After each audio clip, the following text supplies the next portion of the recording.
Cette émission vous est présentée par la Fondation Matete, une référence dans la lutte contre l'infertilité au Congo.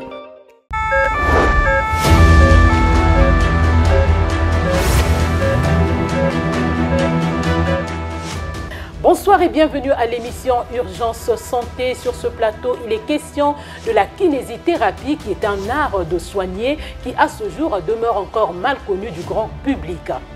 Pour en savoir un peu plus, nous avons invité sur ce plateau le kinésithérapeute Alfred Luzolo Tomono et avec lui, nous allons nous étendre sur le sujet, sur la thématique pour en avoir une vision nette. Bonsoir à vous et bienvenue à l'émission Urgence Santé. Aider les couples à réaliser leur rêve de devenir parents, c'est notre mission à la Fondation Matete. Grâce à nos soins personnalisés et à nos experts en fertilité, nous transformons l'espoir en réalité. Nos services incluent le diagnostic et traitement de l'infertilité masculine et féminine, la congélation des ovocytes, spermatozoïdes et embryons, des conseils en reproduction et un soutien émotionnel personnalisé. À la Fondation Matete, nous donnons le sourire aux couples. Nous sommes situés sur la 133e avenue Gascon, Château d'Eau Brazzaville, République du Congo. Pour tout contact, appelez-nous au 06 979 13 78 05 033 55 55 06 651 51 51. À la Fondation Matete, votre santé est notre priorité.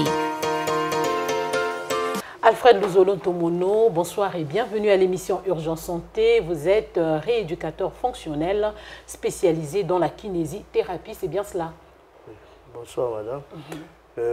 C'est ça, je suis Alfred Luzolo Tomono, kinésithérapeute.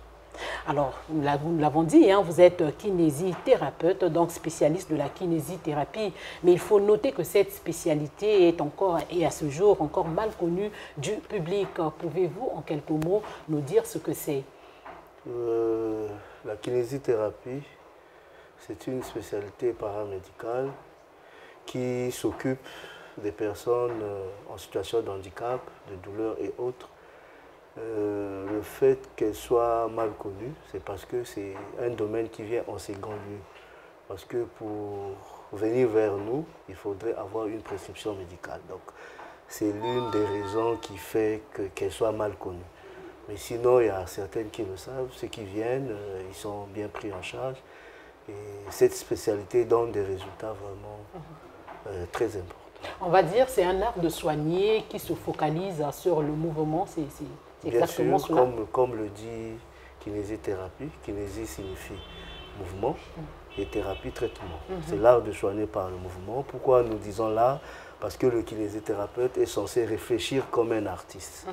Parce que nous travaillons en fonction même de l'environnement.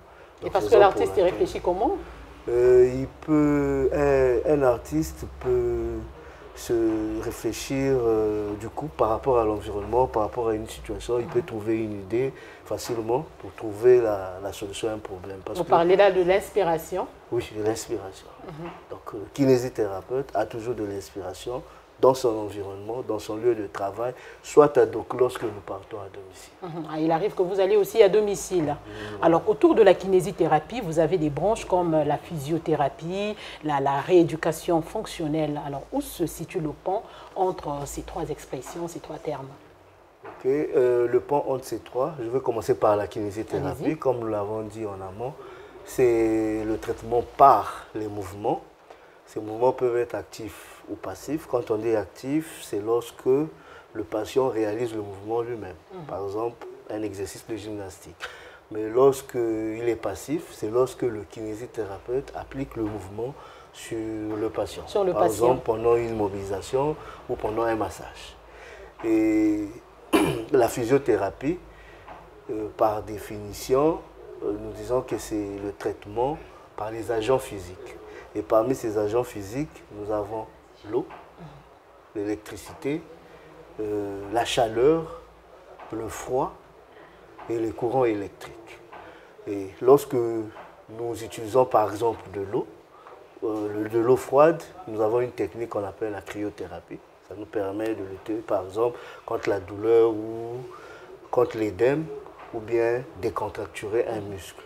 Et dans la rééducation fonctionnelle, c'est tout un domaine où il y a plusieurs spécialités. C'est la confusion que nous avons. C'est un tout. C'est un tout. C'est un tout. Et dans le tout, nous avons plusieurs spécialités. Nous avons la kinésithérapie qui s'occupe des mouvements, surtout dans la globalité. Nous avons l'ergothérapie dans d'autres pays qui s'occupe aussi des mouvements, mais dans la finesse. Et nous avons l'orthophonie qui s'occupe du langage. Dans d'autres pays, on parle de logopédie. Donc les spécialistes sont des logopèdes. Nous avons aussi des psychomotriciens qui s'occupent des problèmes de motricité chez les enfants. Et nous avons même des psychologues qui sont dans l'équipe.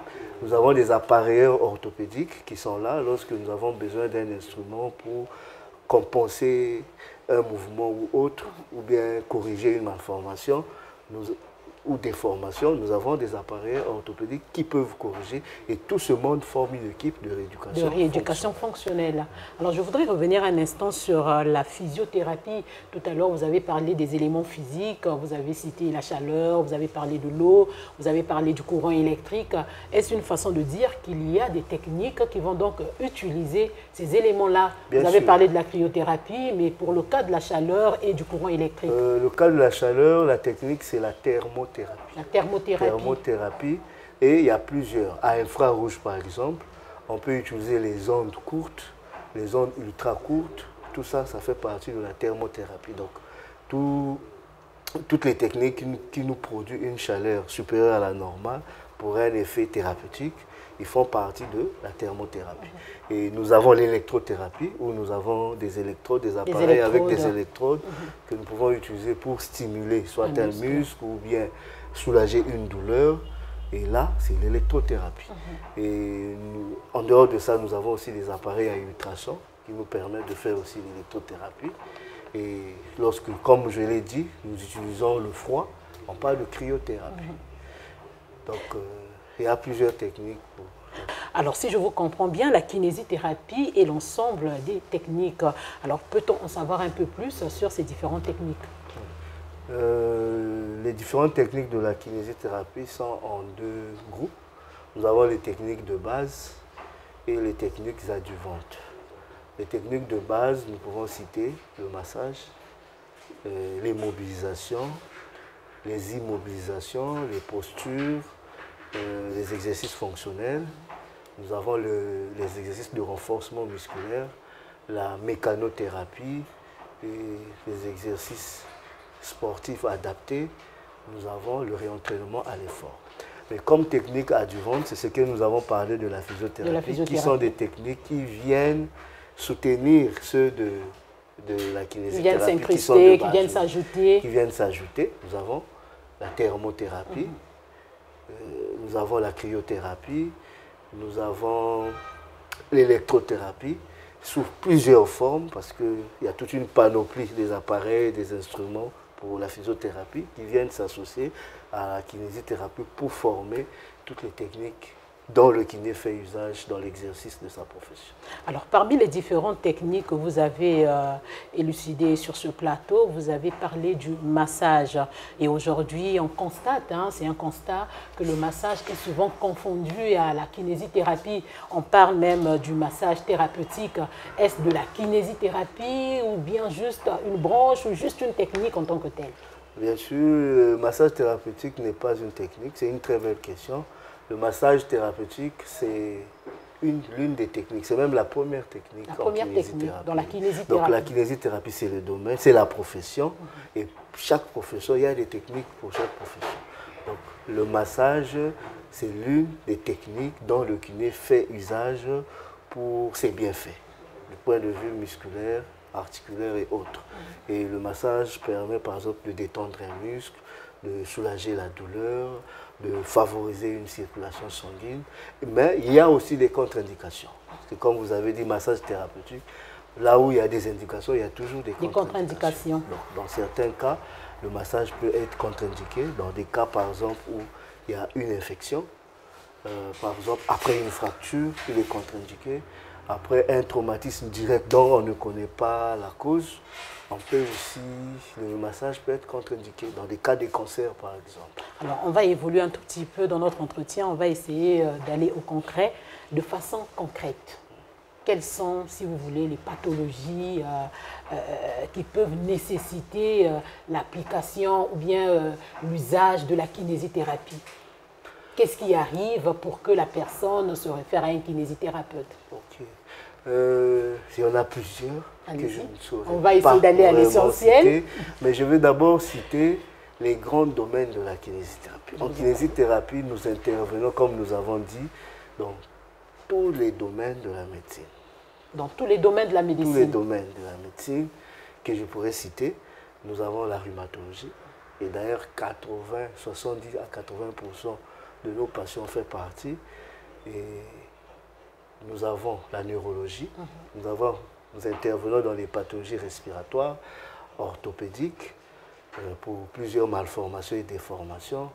Nous intervenons dans les cas uro-gynéco-obstétrical, donc bref, rééducation du périnée, ce qui fait partie de ces domaines-là, même chez les femmes enceintes. Même chez les femmes enceintes. Nous pouvons intervenir, oui. Il y a des cas où nous pouvons intervenir pour préparer la femme à l'accouchement sans crainte. Oui. En dehors de ça, nous avons la gériatrie, où nous avons aussi un grand nombre de patients, donc le domaine où on prend en charge les personnes âgées pour des pathologies liées à leur âge.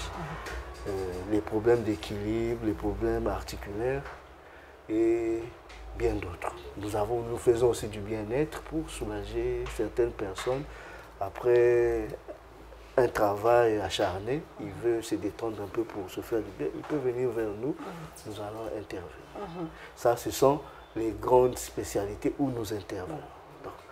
Et nous intervenons aussi à l'hospitalisation parce qu'il y a des grandes alités. Les patients qui sont alités pendant des mois, nous pouvons intervenir pour prévenir les complications liées à l'alitement prolongé. Ça peut être articulaire, circulatoire,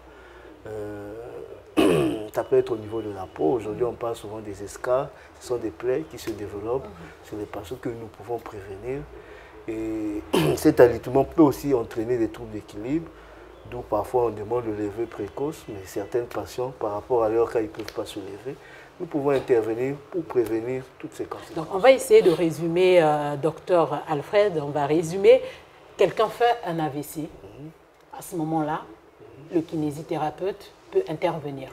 Vous êtes victime d'un traumatisme, vous avez fait une entorse, une foulure, je ne sais pas si c'est exactement cela.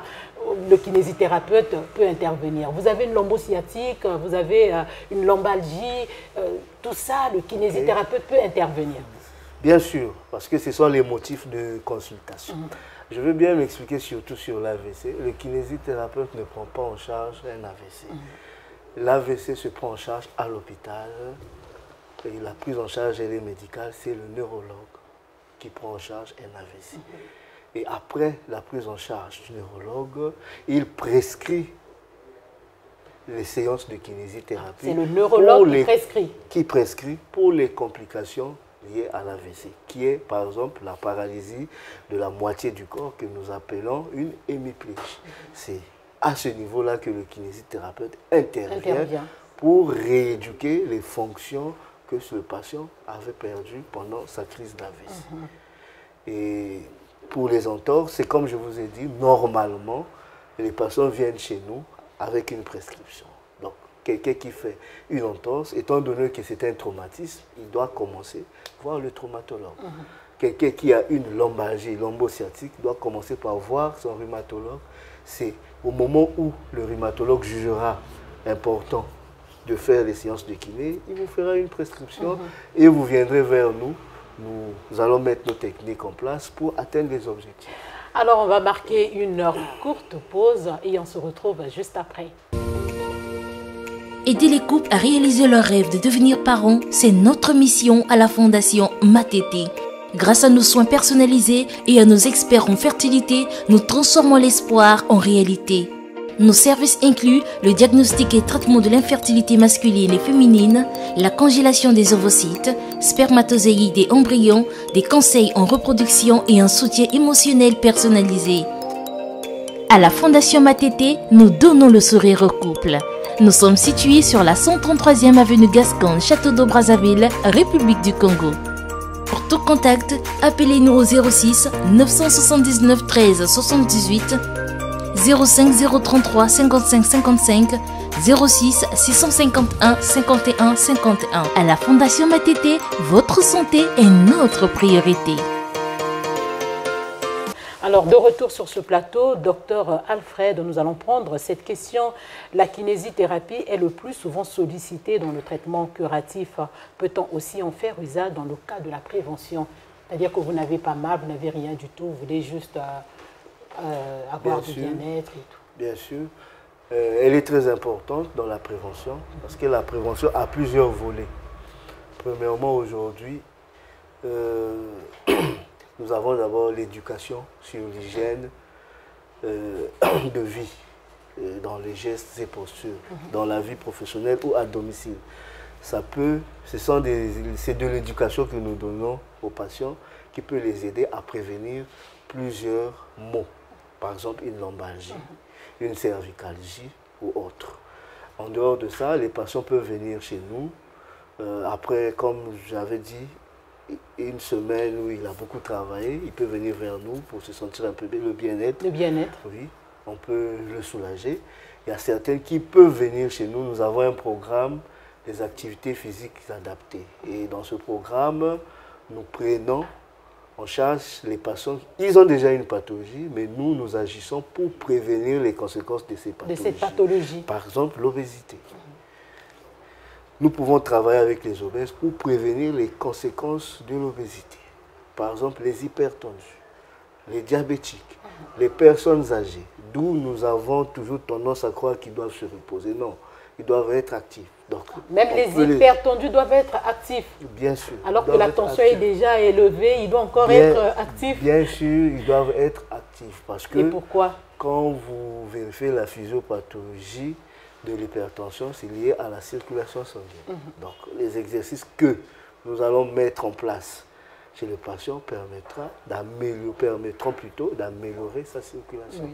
Et ça peut même stabiliser sa tension si l'exercice est régulier. Ça peut même améliorer sa tension. Ça peut même améliorer le taux de la glycémie chez le diabétique. Et pourquoi pas améliorer la qualité de vie. Ça va jusque-là. En fait, le but, c'est ça, améliorer la qualité de vie. Donc, tout ce que nous pouvons faire dans ce programme d'activité physique permet de prévenir toutes les complications. Alors, vous avez dit quelque chose qui a retenu mon attention, une expression. Vous avez parlé des gestes, vous avez parlé de la posture. Alors, quand vous faites cette rééducation, qu'est-ce que vous dites à propos? Quels sont les gestes que vous encouragez? Quelles sont les postures au quotidien? Parce que chaque jour, nous utilisons les gestes, nous utilisons de la posture. Vous avez de ceux qui vont dans les bureaux, ils passent toute la journée assis, d'autres sont debout. Que retenir de ces temps-là? Il y a plusieurs gestes que nous avons l'habitude de réaliser sans se rendre compte, mais qui sont vraiment néfastes pour notre santé. Par exemple, lorsque nous voulons monter ou descendre d'une voiture, normalement, lorsque vous ouvrez la portière, il faut s'asseoir premièrement et basculer les deux membres inférieurs dans la voiture. Et la descente vous asseyez d'abord. Vous asseyez d'abord. Et vous basculez les deux membres inférieurs dans la voiture. Nous avons l'habitude de voir ça lorsque les jeunes dames portent des jupes ou des robes un peu courtes. Elles ont tendance à le faire pour protéger leur intimité. Mais là, c'est juste dans le cadre de protéger l'intimité. Mais c'est un bon geste pour prévenir une lombalgie, par exemple.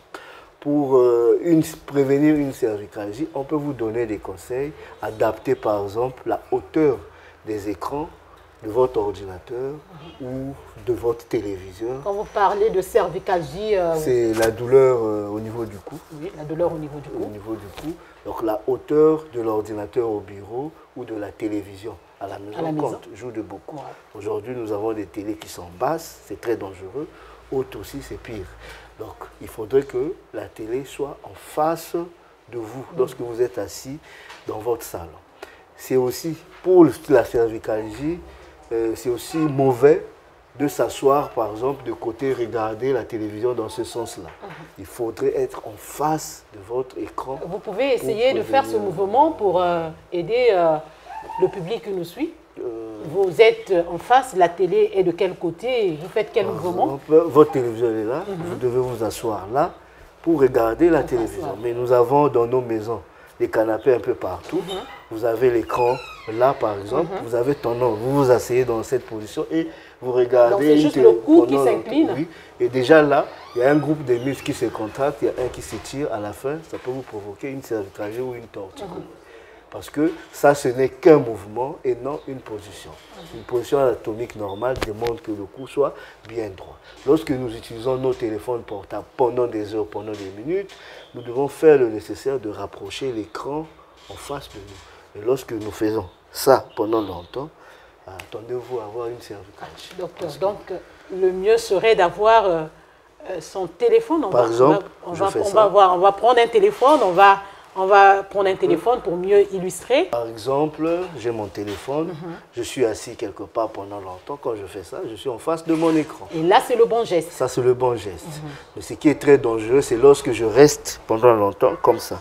Vous imaginez la traction, la charge au niveau du rachis cervical. Et ça, c'est très dangereux. Donc, c'est parmi les mesures, les conseils que nous prodiguons aux gens pour éviter certaines pathologies. Et le fait de rester assis pendant longtemps, voire peut-être toute la journée, rester debout. C'est très dangereux. Pour prévenir par exemple la lombalgie, il faut tous les 1 heure, vous devez vous lever, s'étirer un peu.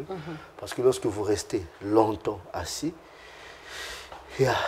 puisque c'est la région lombaire qui supporte cette charge pendant longtemps, sans être détendue, ça peut vous donner des lombalgies. Donc, en dehors de ça, pour soulever un objet, par exemple, on demande toujours de fléchir les genoux pour le soulever. Fléchir les genoux pour soulever un objet. Pas se courber directement. Pas se courber directement, c'est très dangereux pour le rachis lombaire.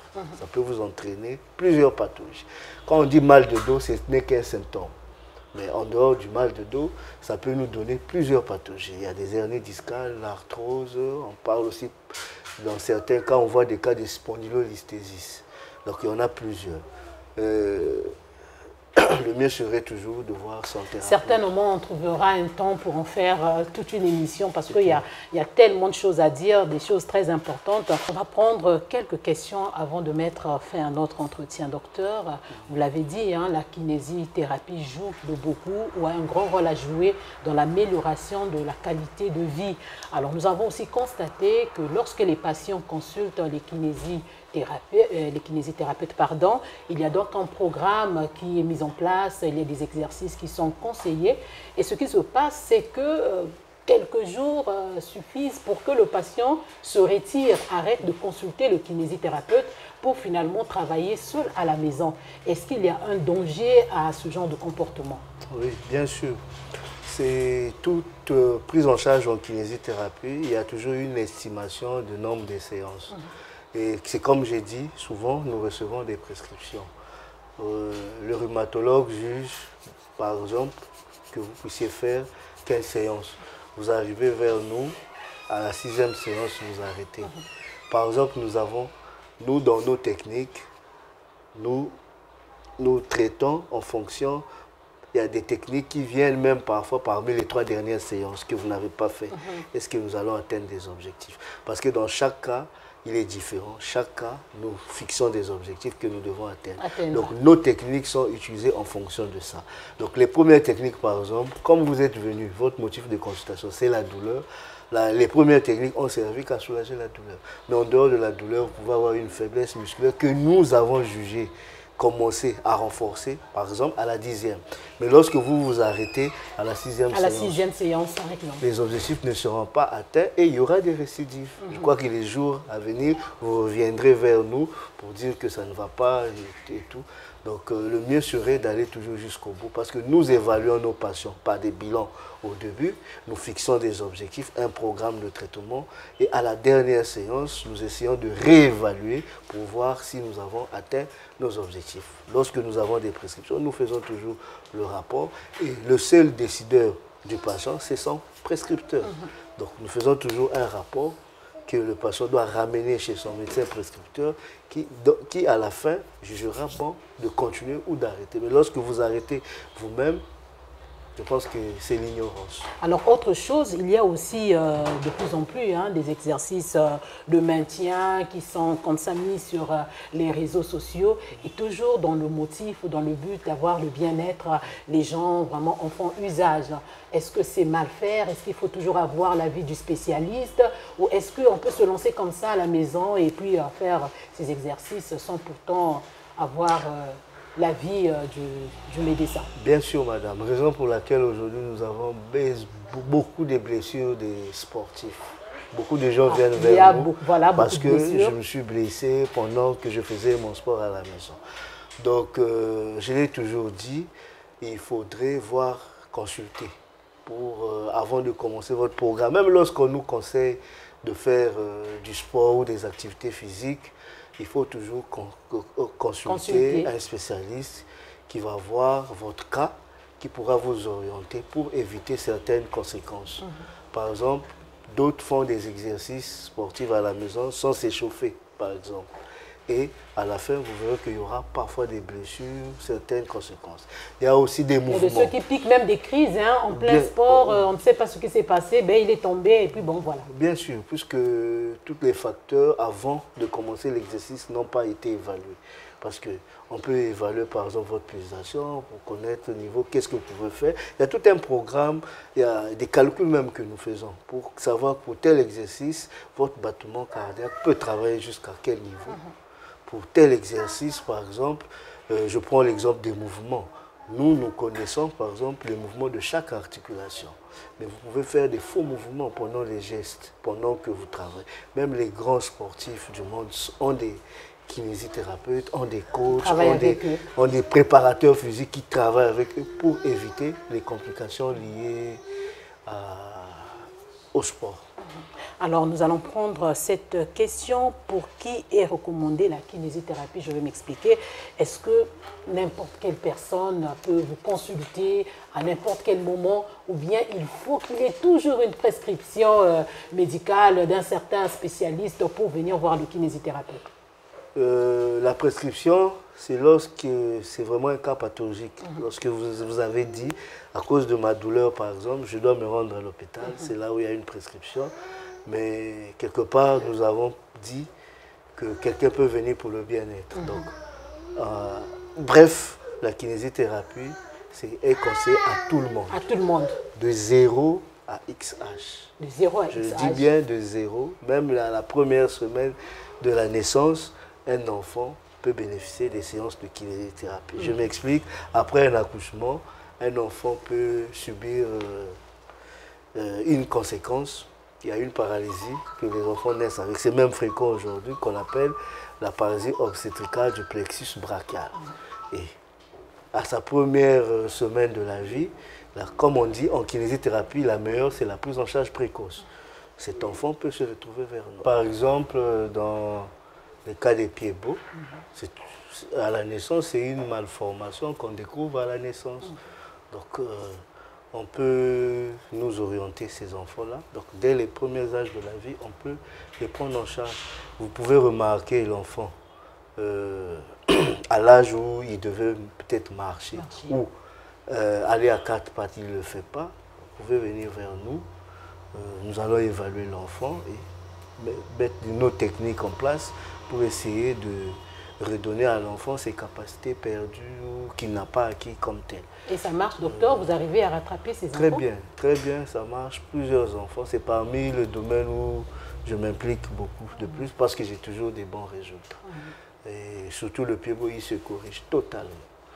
Donc ces exemples, c'est pour dire que dès le plus bas âge, on peut venir vers nous et jusqu'à X âge. Par exemple, chez nous, là où j'exerce, nous avons une patiente de 101 ans. Donc c'est pour dire qu'il n'y a pas de limite dans la prise en charge kinésithérapie. L'activité physique adaptée. Oui, elle vient parce qu'elle est sédentaire premièrement.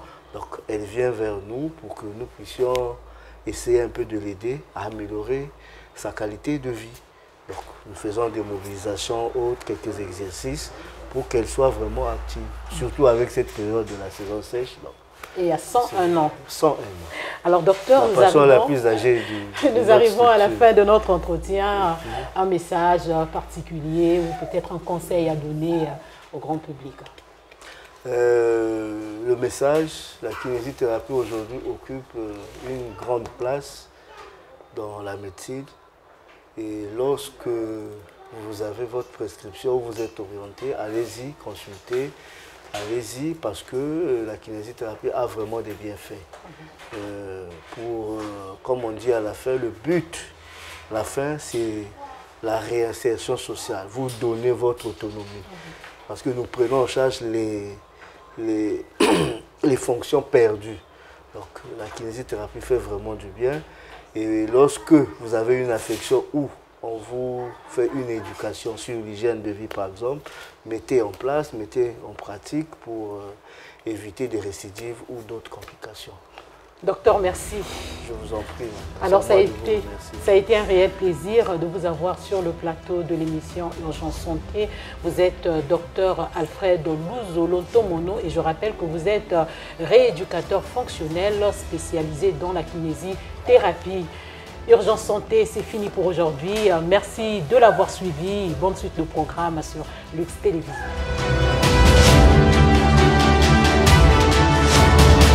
Cette émission vous est présentée par la Fondation Matete, une référence dans la lutte contre l'infertilité au Congo.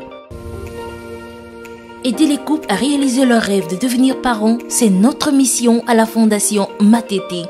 Grâce à nos soins personnalisés et à nos experts en fertilité, nous transformons l'espoir en réalité. Nos services incluent le diagnostic et traitement de l'infertilité masculine et féminine, la congélation des ovocytes, spermatozoïdes et embryons, des conseils en reproduction et un soutien émotionnel personnalisé.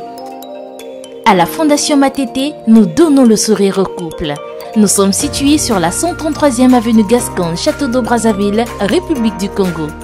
Pour tout contact, appelez-nous au 06 979 13 78 05 033 55 55 06 651 51 51. À la Fondation Matete, votre santé est notre priorité.